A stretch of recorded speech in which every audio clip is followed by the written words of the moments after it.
So the defending champions kick things off with a victory against Bournemouth. Luis Garcia is in Mallorca ahead of our big game against Barcelona tomorrow. He was watching this for us. We'll hear from Luis in a moment. But first, let's start in studio. Nadim, this is the first time you've ever watched a Liverpool game with Stevie.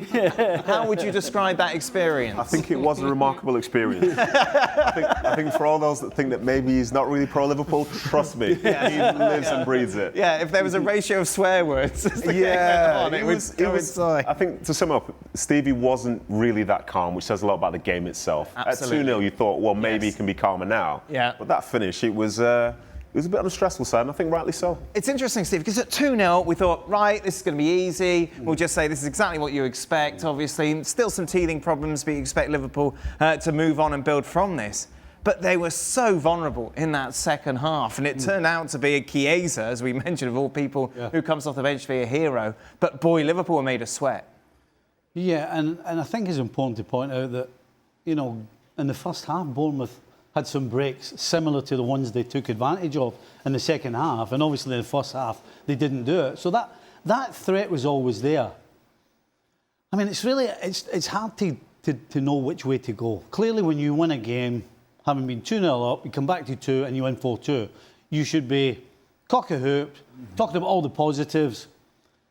But if you're Liverpool, the biggest thing that may hold them back this season, as early as the first game of the season, and we saw a bit of it in the Community Shield, is defensively they do look vulnerable. And if they ever can gel properly going forward, goodness knows how many goals Liverpool will score. Because today they scored 4, and we can't honestly say that they didn't really gel. And a couple of the breakaways came from the things that had been going wrong. You know, somebody playing the wrong pass or a poor pass, and 5 and 6 players cut out the game, and then the opposition are getting to Liverpool. So on the positive front, to score 4 goals and still have way more time to get better. But the negative is clearly defensively. They looked ragged at times. And at 2-2, we weren't sure what was going to happen, let's be honest. How stark is that negative? You don't want to overreact to it. That's the first thing. Same way we didn't want to overreact last week. And the fact is they have won the game. But that's 2 games now we've seen where they have been very vulnerable, especially on the counter. And in some ways, as well, as we were watching the game, those subs at 60 minutes, to take off the 2 fullbacks in Frimpong and Kerkez. Yes, Kerkez wasn't having the best of games, so Robertson coming on, that's fine. But why is Watorendo playing right back now? And you can see Liverpool lost a little sense and sort of control of the game as such. So those opportunities that the opposition have, I'll be honest, from the perspective of somebody who's played for more underdogs than, say, favourites throughout a season, when you see a team show a sort of vulnerability like Liverpool shown these last 2 games, it offers you encouragement. I think when they look rock solid, in some ways you sort of put off and you wonder how.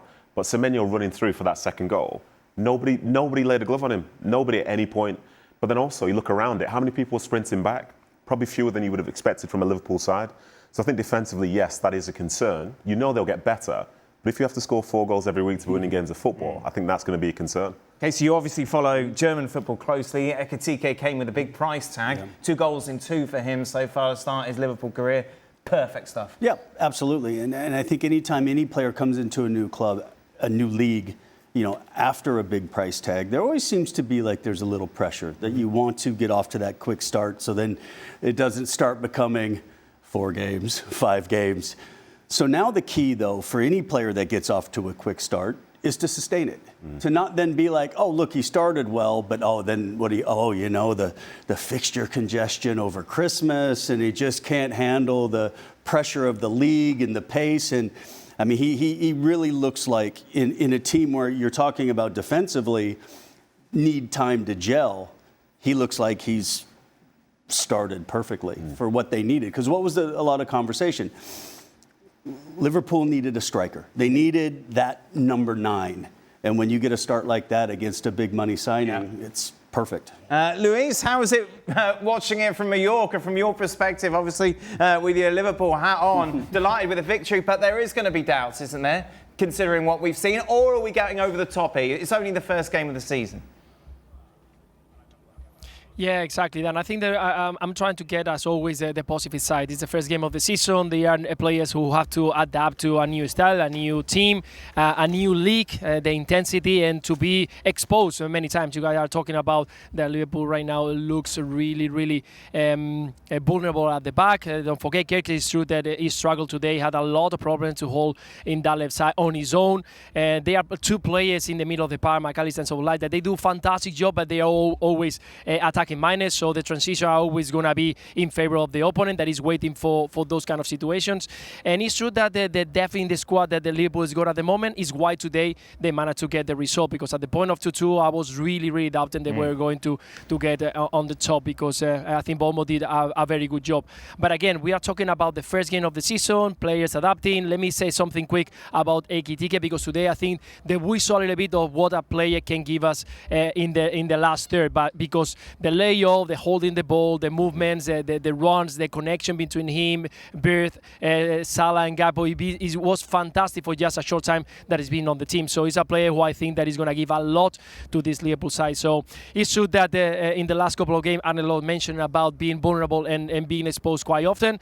They concede 4 goals in the last 2, but this Liverpool, it has to improve on that matter. They just signed a new centre back, so that means they know that is something they need to be fixed.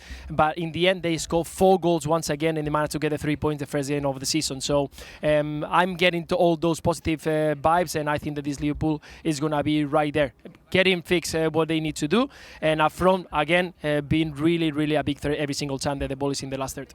Amazing how easy it is to be positive, sat in Mallorca. Stevie, talk to me about Ekitike. Let's be honest, the start of the game, the first half in particular, he was carrying Liverpool's forward line.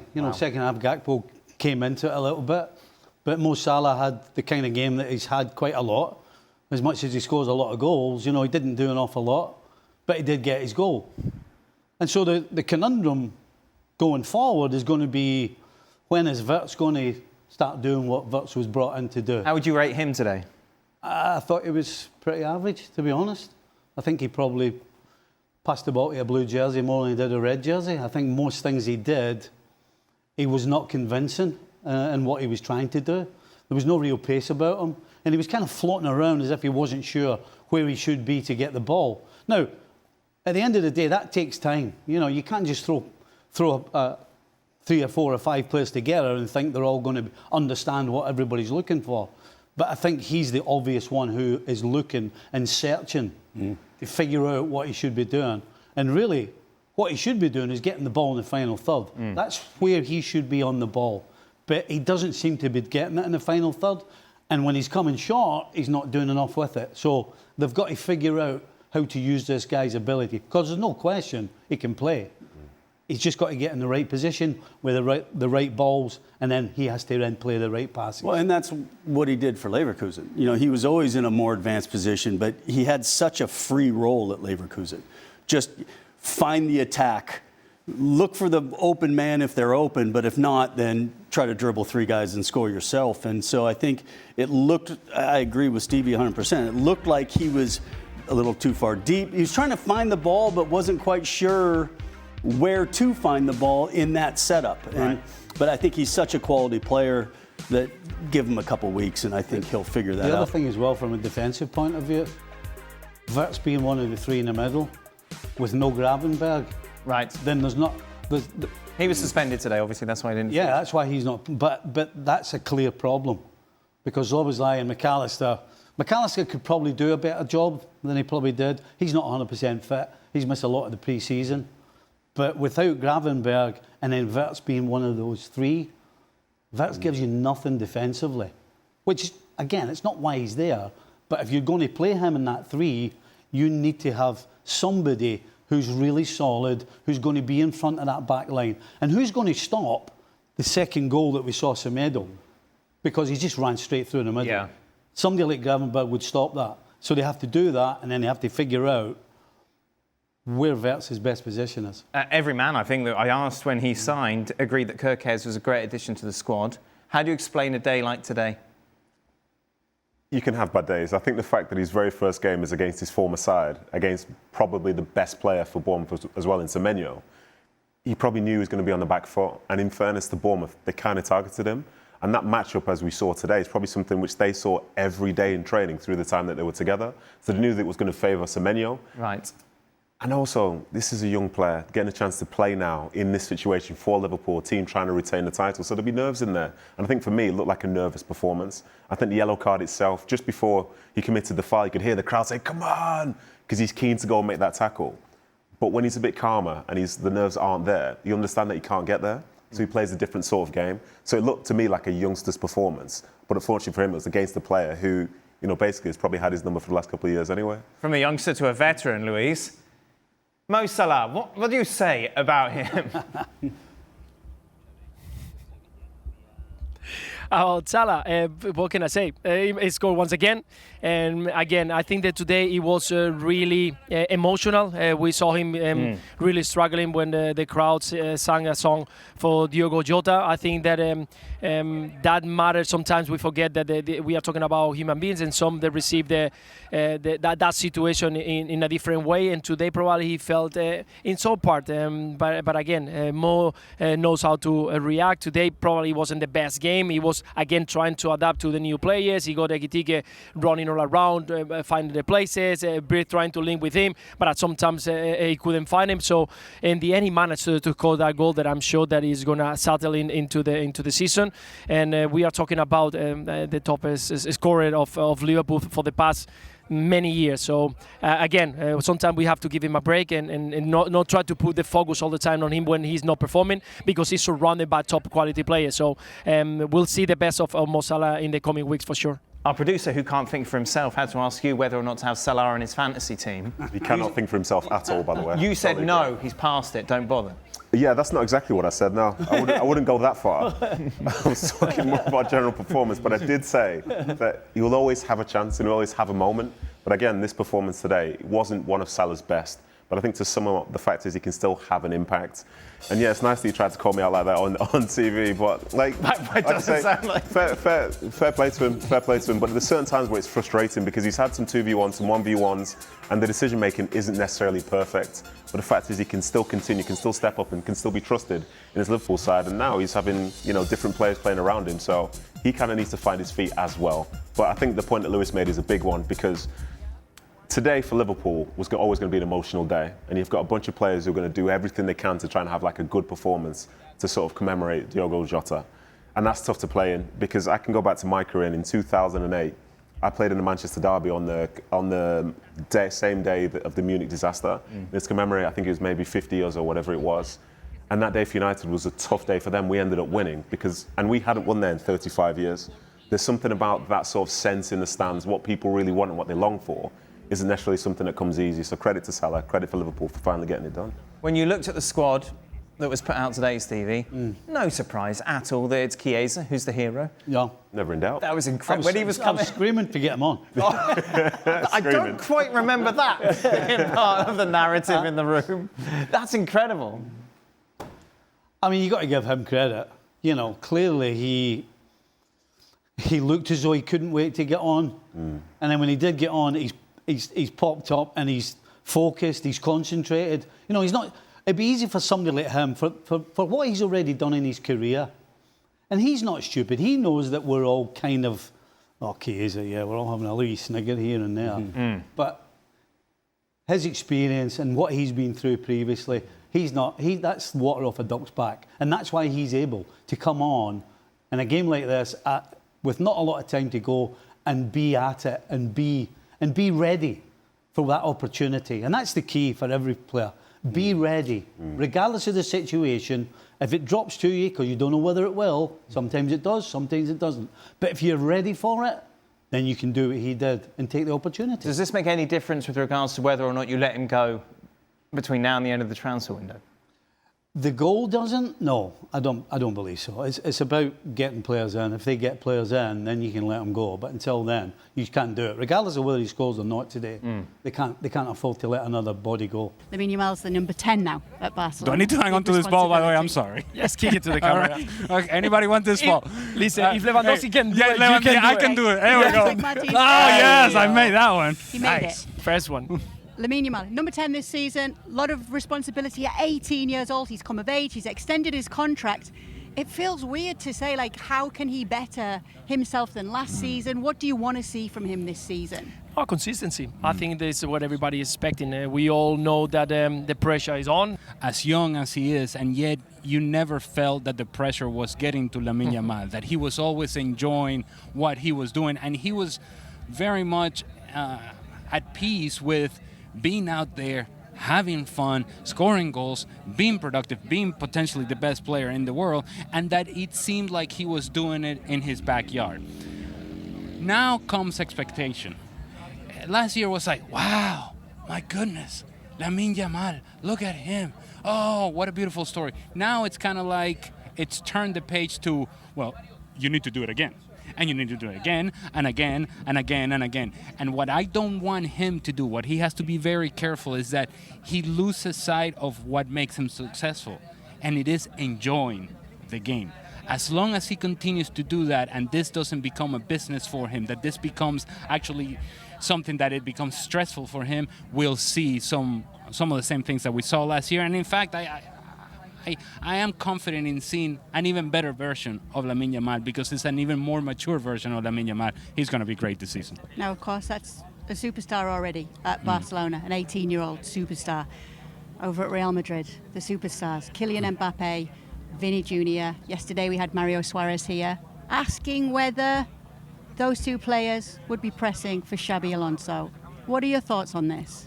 We'll be pressing about how to put them together to play. If they'll they will press. fit together. And if they will press, well, now you go only two. So I think that they can have a little bit more freedom. I think that Xabi Alonso is trying to build a whole structure behind those two players, allow them to, help me on this, help me on that. But after that, what I want is that you be ready, you be fresh to make what you do the best. That is those fantastic run, those 1v1 situation, and scoring goals. Don't forget, Mbappe was last year, even though they struggled in the beginning of the season, top scorer of La Liga. So I think that the idea of trying to make them run, you can have them there, but now there is no three players who are running or not running enough. There are only two players, and you got behind a whole structure that is going to work to try to give them freedom. So tell me, you played with Xabi Alonso. Yeah. How does he get them to do what he wants them to do? No, I think he's already doing them. I think they are in the right position. We saw Kylian Mbappe scoring goals in the preseason and also in the Club World Cup when he was right then in position. And Vinicius Jr. in his position. A little bit in the middle, going to the left side, where he had a lot of freedom over there because he likes to start from that side. And again, behind them, there are so many players that they are going to do the job of working. Also, we had Gonzalo Garcia doing a fantastic job trying to make them freedom, trying to do the job for them, trying to press, trying to be there, lay off the balls, to give the freedom up for them to run into the spaces and be in the right position. So I think what he's trying to is generate behind something very strong for them to be free to score goals. It's going to be fine, Ale. Will it? Look. I didn't say that. It's going to be fine-ish. It's going to be fine in moments. It's going to be fine when Kylian Mbappe and Vini understand the magnitude of the game. You will see, I believe, a different attitude. And it's going to be game dependent. However, when this team goes away to Oviedo, for example, Sid Lowe will be at the match, I suppose. Will they be nearly as interested in actually pressing together? I have my doubts. And I think there's a reason to have doubts. It's because we haven't seen it before. We haven't seen it from either one of these players. We haven't seen it individually from either one of these players, and we haven't seen it together. This team looked much better with Gonzalo Garcia and either Vini or Mbappe than it did with the two of them playing up top. And then that's defensively. Offensively, they still need to prove that they can work together as a pair, that they can work off of each other, that as one show, the other one goes, that they can find the spaces in between defenders so that there is a passing lane, so that there is a gap. Working together as a pair is not easy to do if you're only thinking about how am I going to dribble this guy, how am I going to dribble that guy. You have to be in tune with the other guy and be willing to make runs that perhaps are only going to open space for the other. We saw that in the Club World Cup from Gonzalo Garcia, making an in-to-out run to open up the passing lane for Vini Jr. and a great pass from Jude Bellingham ends up being a goal. If you see enough of that from Kylian Mbappe, in which he throws himself from in to out, sacrificing himself so that Vini can make a run in behind him, then maybe this works. But they need to work together. In order to do that, they need to sacrifice for each other, both defensively and offensively. Taking a look at the big games in the Premier League this weekend, Manchester United against Arsenal is certainly a standout tie. Of course, for Arsenal, they're looking to avoid finishing second once again in the Premier League. Here's Mr. Arteta.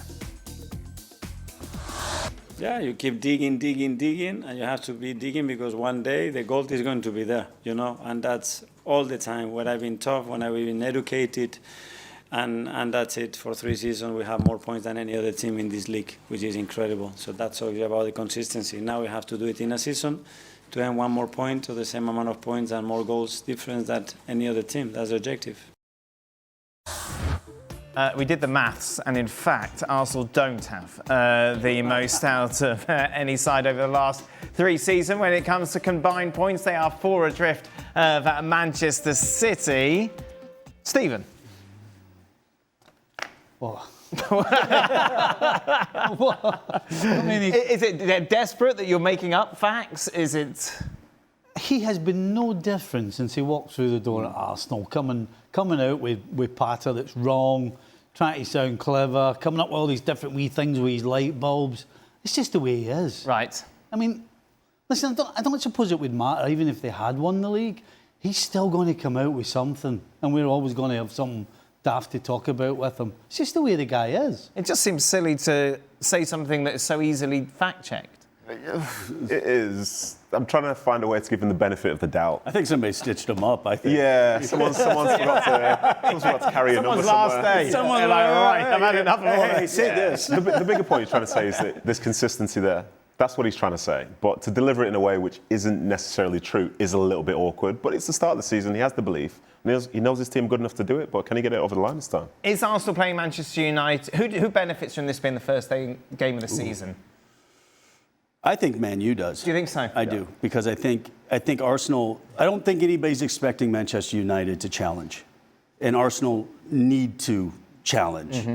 And we all know, slipping up points early in the season can almost remove you from the title chase. So I think Arsenal need 3 points against a side that everybody thinks are still going to struggle. Yeah, I'm not on board with that fully, to be honest. And the reason I say that is just because Arsenal don't have a great record at Old Trafford anyway, but they've still been involved in some title races in the last few years. So this game itself is one where you could very easily, from an Arsenal perspective, if it doesn't go well, brush it off. I think you could do that. I think in the next weeks they've got Man City, they've got Liverpool as well. So they'll be under a little bit of pressure, but these league titles Arsenal haven't won haven't been because of games they've played against teams like United. It's been when they've dropped points elsewhere at key moments through the season. So I think he knows they're good enough to be able to win this game, but I don't think he's going to sort of have the same... But don't you need that momentum if you're Arsenal? Well, the momentum... Considering they're playing Liverpool so soon. There's no better way to get it. Yeah. It's the best way to get it. Is to go, as bad as United were last year, there's no... I mean, they've signed 3 forwards. That's the only difference to this team. A team that was bang, if I'm being kind, they were bang average at home all season. Yeah. Is there some magic wand that's going to all of a sudden turn Man United into a team?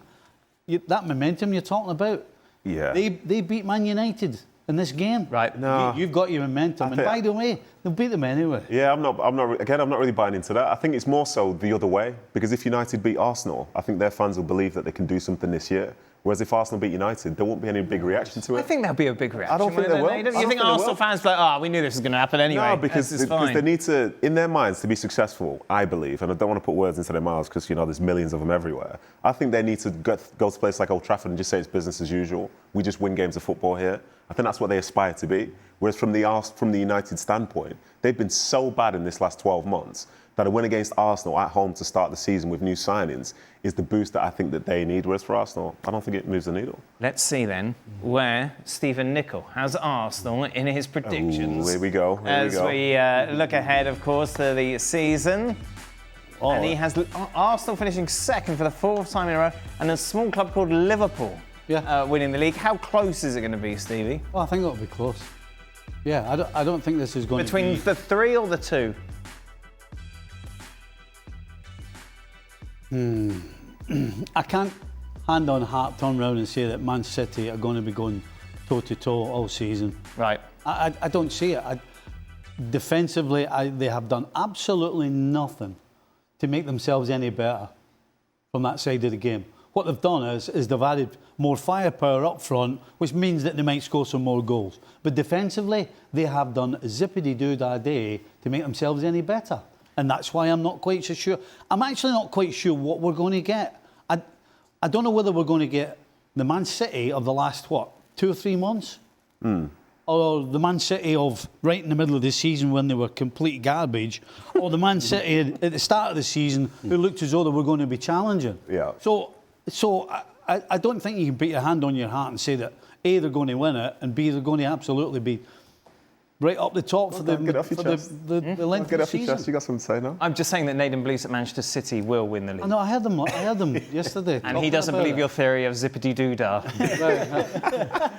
No, For those who maybe missed that discussion, why are you not buying into it? No, I heard you comment about how come you never fixed it last year. I did. Well, yeah. That's because some of those players weren't available. That's the thing. When they were going through their worst spell, they didn't have all the key players that were available for them in that stretch. But again, that's another part. That's an add-on. So we're talking about fitness, because though? the biggest, yeah. Yeah, but at the start of the season, everybody's got the hope that they'll be fit.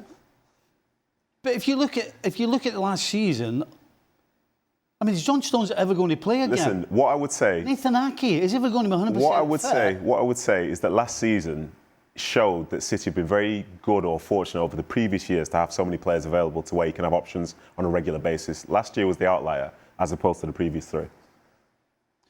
Yeah, but if they have Diaz available, if they have Ake available, if they have Stones available, if they have a Kanji available, if they have Guardiola available as well. All of them, the last 12 months in particular, maybe a little longer, have been bang average. No. Couldn't disagree more. Bang average. Couldn't disagree more.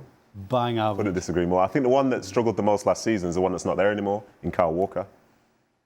The other ones had significant fitness issues as opposed to form. You think Diaz didn't struggle last year?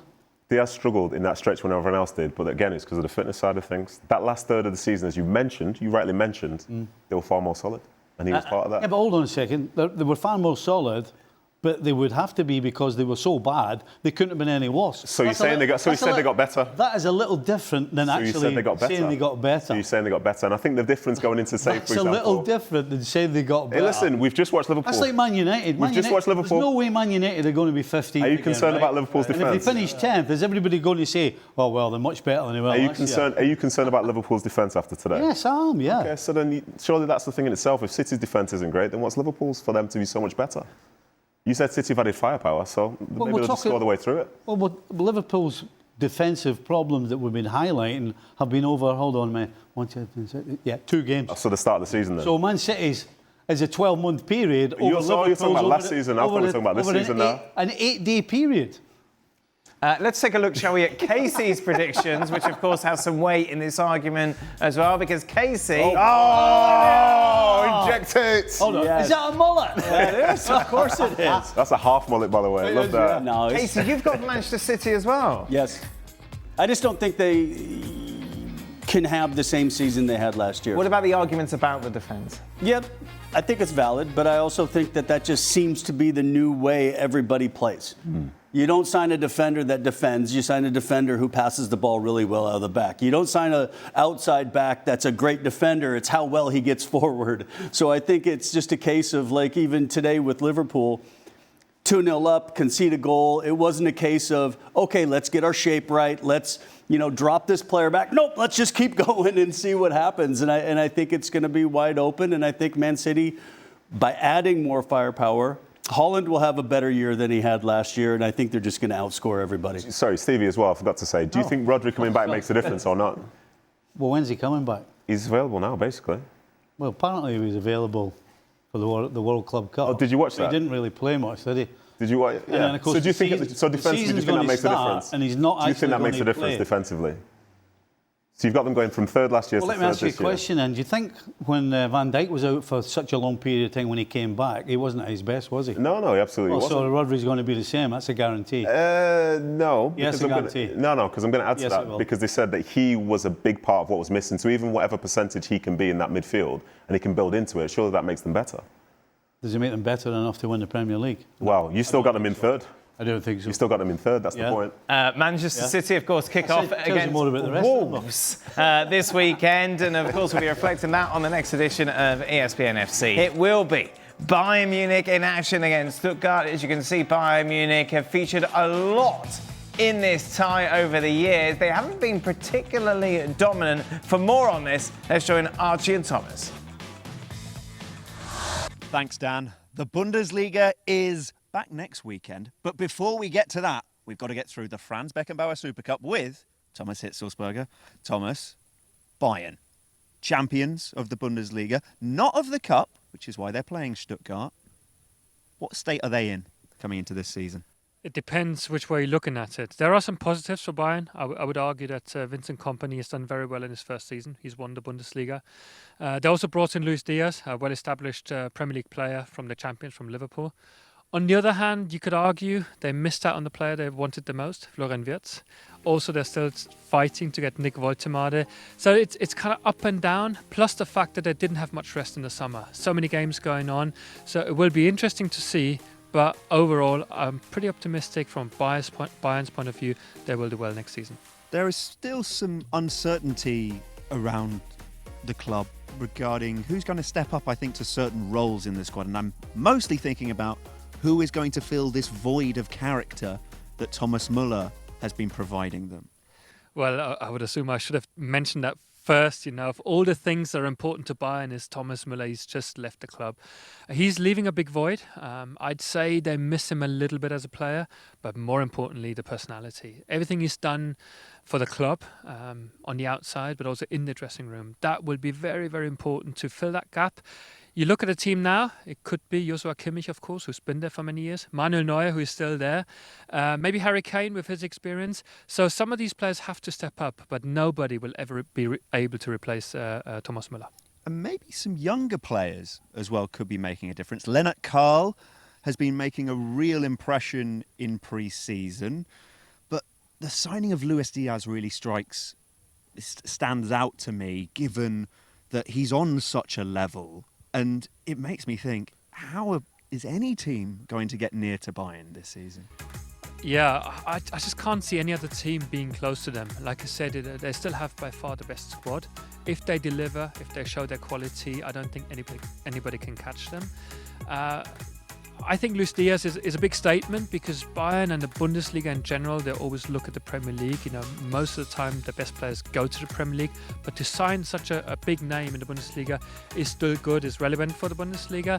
But of course, he is at the best phase of his career. They paid a lot of money for him as well, and that's why they really hope that he stays injury-free. He plays at the highest level. And Lennart Karl is one for the future, and I think Bayern, they have to rethink the way they do their transfers because they're missing out on some big names, so they have to bring in their own players.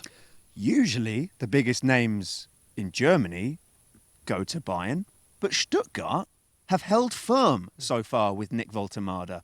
What are you made of that, and what do you think they'll get up to this season? I'm surprised that's still the case because normally a team like Bayern want to sign one of the best players in the Bundesliga. They get them, whatever price that's been asked for. But Stuttgart, they're quite stubborn.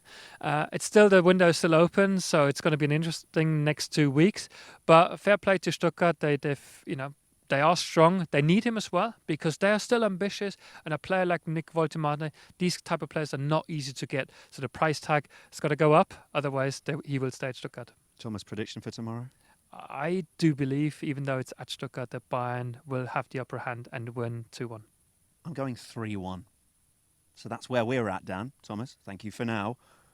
German Super Cup, Franz Beckenbauer Super Cup, tomorrow. Thank you very much, guys. Of course, Archie and Thomas will be around our coverage, as will Nadem Casey. Stuttgart against Bayern Munich live, 2 p.m. Eastern on ESPN Plus and ABC. Let's talk about what has been going on. He's been doing this kind of fly-on-the-wall documentary for CBS Sports. The rest of it dropped yesterday. This is what he had to say. I'd say this about the criticism, by the way, that we've seen because, of course, he didn't go to the Gold Cup. I'd say the most annoying thing, and for me, the biggest cop-out of all time, is when especially, all the pundits want to say they didn't want it. They didn't have the heart, Back in our day, we would fight and we would die on that field. Tim Ware doubled down on that, saying those guys are chasing checks. And from now, he's talking about the guys who are the likes of Casey, Landon Donovan, Alexis Lala, those guys are clearing checks for me. And I just feel like they're really evil, honestly, because they've been players and they know what it's like when you're getting bashed. Those are the same guys that will turn around and shake your hand and try to be friendly with you. Oh, you two-faced Casey, trying to be friends with everybody. I don't know if I've met Tim Ware. Yeah, I mean, I just find it interesting because I think we have a job to do. Right. And if you're watching a match and you don't see a level of energy, you don't see maybe a tackle that needs to be made, you just see kind of something where it just feels like it's going through the motions. I guess maybe there's individuals that are pointing at individuals, but I mean, I think players still have to do their job.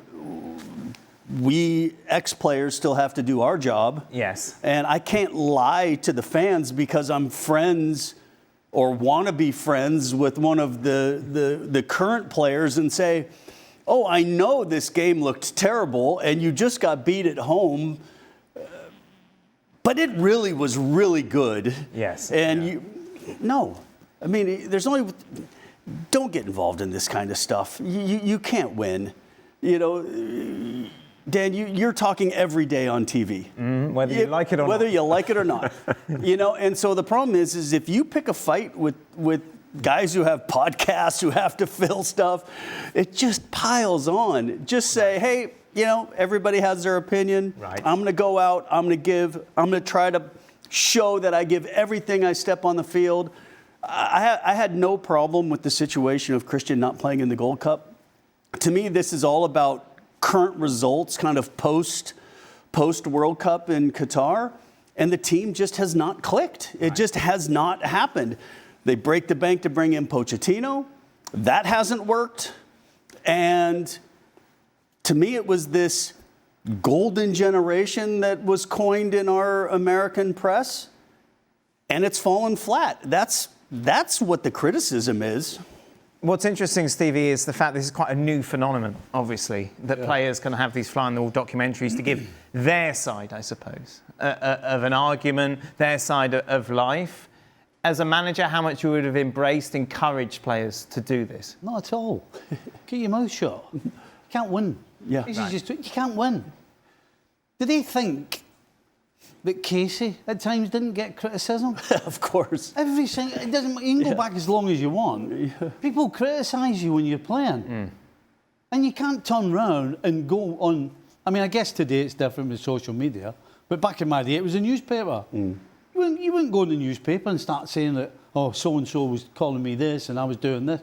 You cannot win. It's just not. Just play your football. Play your football, and that's it. And leave it alone. But if you're seeing somewhere there are things said about you that you don't feel fair, isn't it your right to step up and say something? Well, yeah, I suppose you can do that. But as Stevie said, what is the sort of value of it on the back end? You've said it now. Right. Now here's the reaction. How do you feel about that? Because now this is going to divide people further because you've doubled down on what you've felt, what you've thought, and people really disagree with you now. And it comes across in some ways as not necessarily soft, but I think generationally there's been a significant amount of change. So those for Timothy Ware, for Christian Pulisic and all these other players, they will feel that criticism levelled at them is personal because it's not just talking about football. But what I would say as a spin to this, if I was a former US men's national team player and so on, and I saw those players playing in that manner, I'd also be having discussions about the manager. Because why? If you can see that if you believe they're not trying, why is the manager not doing something about that? And maybe that's a bit of a cop-out because you want the players to be perceived to be doing everything that they can. But why is it being accepted?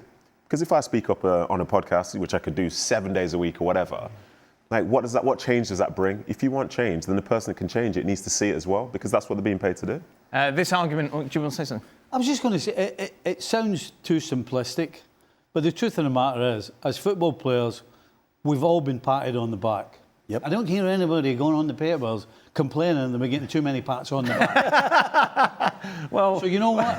When you get the other side of the coin, then you do exactly what you did when you get the pats. Yeah. I think, to be fair though, I think it's the nature of the criticism, and I think that's something that all of us, from when we've played, you'd receive some things in the right way and some things not. Right, so not trying or not giving your all. Those sorts of things. Not caring. You know what I mean? Because those things, they stick with you, and when they stick with you, you'll never be able to shed that. Right. And if you think it's unjust, then what can you do about it? I suppose in this day and age, you just have a documentary series about yourself. There we go. Oh, it's the dream. There's a lot more about this subject on the latest edition of Football Americas. Alexis joined by Nadim and Casey to take a deep dive into this. That's available now here on ESPN+. Welcome into the latest edition of Extra Time. Thank you very much for all your questions. Casey's joins us. Nadim, now a permanent fixture, it feels, here. Stevie, you've had a few days off. How was that? Enjoyable? Ah, it was too long. Ah, you miss I us. felt unemployed for a bit. You're just knocking at the door. Can I come in? Okay, Nadim, Casey and Dan, how many swear words did Stevie say right after Semenyo? Hold on, who's got a calculator? He was telling a story, wasn't it? Yeah. Every other word.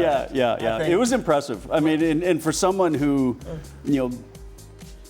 brought in the British culture of understanding that a swear word comes on a football pitch like every third word. Yes. Steve took it to a level. Most definitely. I think if HR were listening. Yeah, it was impressive. And you've never experienced this, No, Stevie. it was remarkable. Stevie watching Liverpool. Yeah, it was remarkable. Do you know on occasions he has to leave the room and go and watch it on his own? Yeah. In some ways, I'm okay with it because he cares about it. Yes. To me, I fall the other side of it. I fall silent. So if you watch a game with me tomorrow, moody? No, I'm not moody. I'm anxious. Get really tight about it. I wish I could express myself like that. Right. He goes quiet. Oh, for England? Yeah. England, for sure. England, I'm more like that. I kind of take that as opposed to the Stevie approach. Yeah. It literally just the amount of touches that Semenyo had was how many swear words were coming out in real time. Yes. With every touch, there's one, there's another one. When I'm watching the national team, I just get evil. What, are you evil? Wow. Okay. It's because you're supporting the opposition. Well, I hate them because they're yes. I mean, that's what Ware was saying. It was a bit of bold. Did the ref bottle the red card for handball because it was 13 minutes into the opening game, Stevie? I don't think he bottled anything. I just don't think he had a clue what happened. Yep. I don't think he knew what happened. And everybody kind of seemed to stop. Right. And then he ended up giving them a free kick to Bournemouth. Only there was some sort of cameras in place that could aid the ref. A panel of referees in a separate with a monitor that have Now, when you initially saw it, you were this. saying you weren't sure. Now, Yeah, I wasn't sure. And in fairness, I've changed my mind again. Right. So the wording was it wasn't an obvious goal-scoring opportunity and it was a potential one. And I think that comes because the ball was moving a bit to the side. Right. Fair? Unfair? I just thought maybe He wasn't going straight through towards the goalkeeper. Stephen's the person you need to be. Yeah, that's at the neutral. What do you There's a think? slight problem here. Oh, no, here we go. Go on. It was going to the side, but guess what? It was going straight to Ekitike. Yeah, but that still, makes it the ball's worse. going to the side. It's going to the side. It's not directly towards goal. But it's going to the side. Who was it? Senesi, yeah. Is out the game.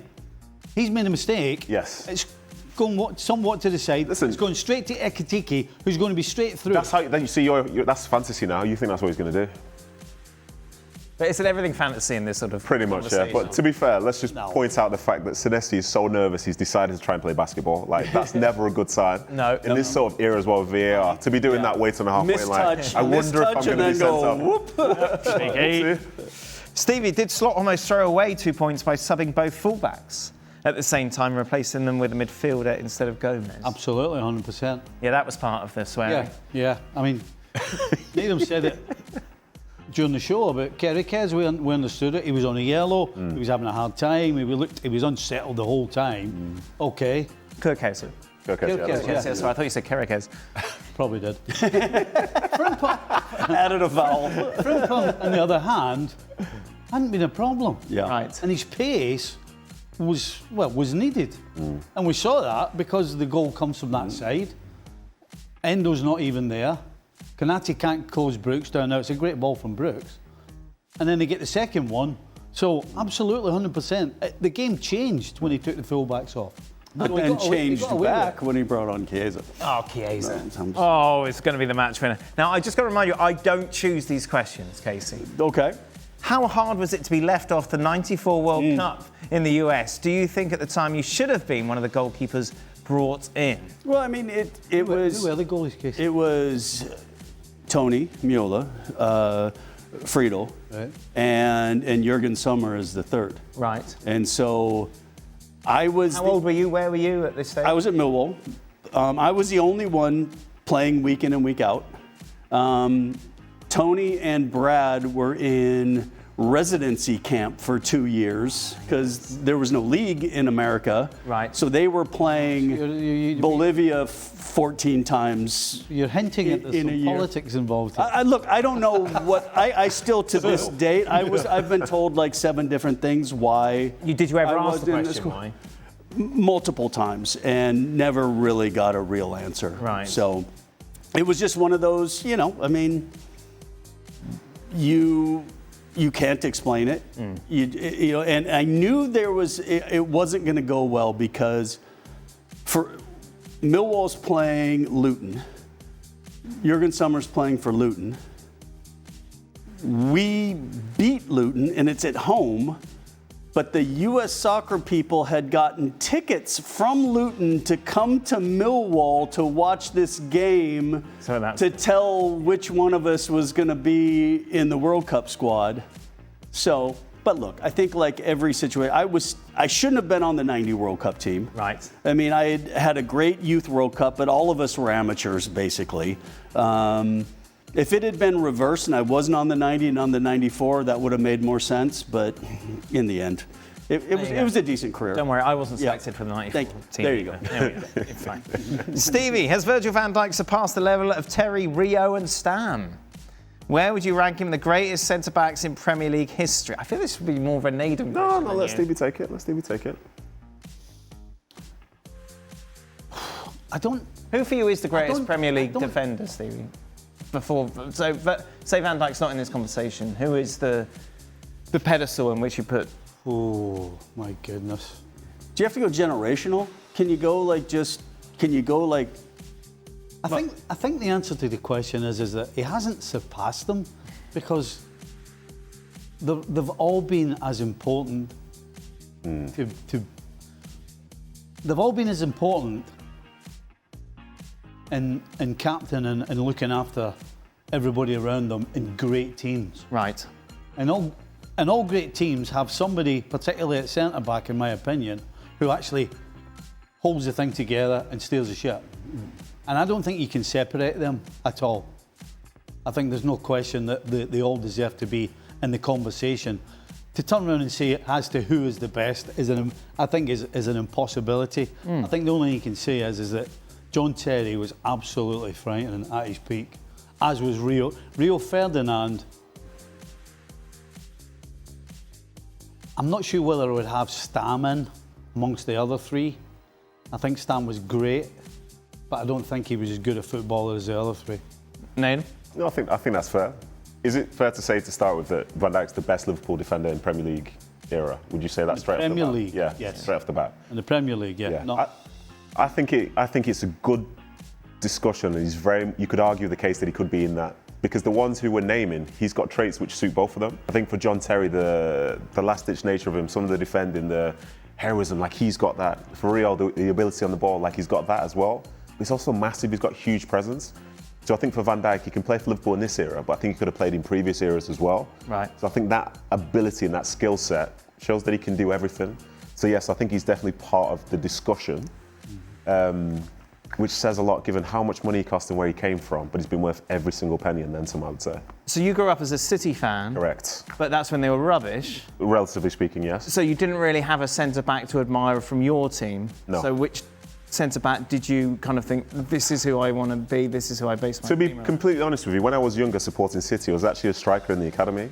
So the people I was looking up to were like Ian Wright, Thierry Henry, and others. So then you got moved back. Yeah, moved back. Missed a couple of one-on-ones, and then next thing you're a midfielder, a couple more. And next thing you're at the back, not going for. You didn't quite make it that far. No. Scored a couple. So he said, you can be outfield. But yeah, I was looking more so at the attackers. And if it was about defenders, it was more so the Italian ones at the time. Okay. Looking at Nestor's Maldinis and all that. And later on in Spain, looking at Puyols and all that. So yeah, it's more so the defenders from different countries, I would say.